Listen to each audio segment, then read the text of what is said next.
नमस्कार। अब मैं आपको पाकिस्तान की मिस इन्फॉर्मेशन कैंपेन के बारे में अवगत कराऊंगी।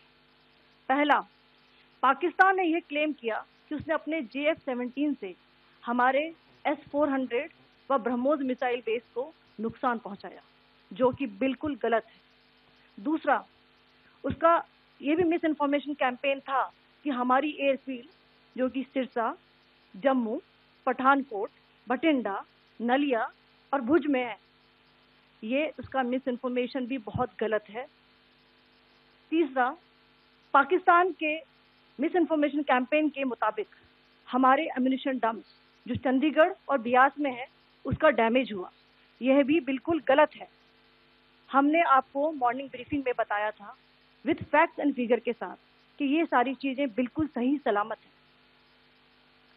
अब मैं आपको बताना चाहती हूँ कि पाकिस्तान के एक प्रेस कॉन्फ्रेंस में ये बात की गई थी कि उनके सीनियर मिलिट्री ऑफिसर्स, जो कि पूरी तरह से ये भ्रामक है और तथ्यों से दूर है, कि पाकिस्तान की ओर से ये झूठा आरोप भी लगाया जा रहा है कि भारतीय सेना ने मस्जिदों को नुकसान पहुंचाया। मैं इससे बिल्कुल स्पष्ट करना चाहती हूं कि India is a secular nation और हमारी सेना भारत के कॉन्स्टिट्यूशनल वैल्यूज की एक बहुत प्यारी झलक है। इंडियन आर्म फोर्सेस ने पाकिस्तान को बहुत भारी नुकसान पहुंचाया, उनके मिलिट्री इंफ्रास्ट्रक्चर्स को, चाहे वो लैंड एसेट्स हो या फिर उनके एयर एसेट्स। यही नहीं, इंडियन आर्म फोर्सेस ने पाकिस्तान की एयरफील्ड स्कर्दू, जकोबाबाद, सरगोदा और बुलारी को बहुत नुकसान पहुंचाया।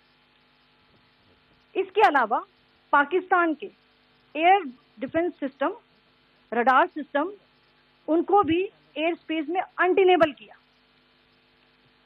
यह भी बताना चाहती हूँ कि लाइन ऑफ कंट्रोल के पास पाकिस्तान के command and control, logistic installation और उनके मिलिट्री इंफ्रास्ट्रक्चर, मिलिट्री पर्सनल का इतना भारी नुकसान हुआ कि पाकिस्तान की ऑफेंसिव व डिफेंसिव कैपेबिलिटी को नष्ट कर दिया गया।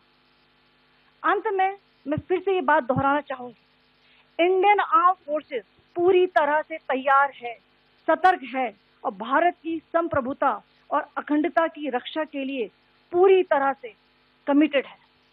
धन्यवाद। जय हिंद।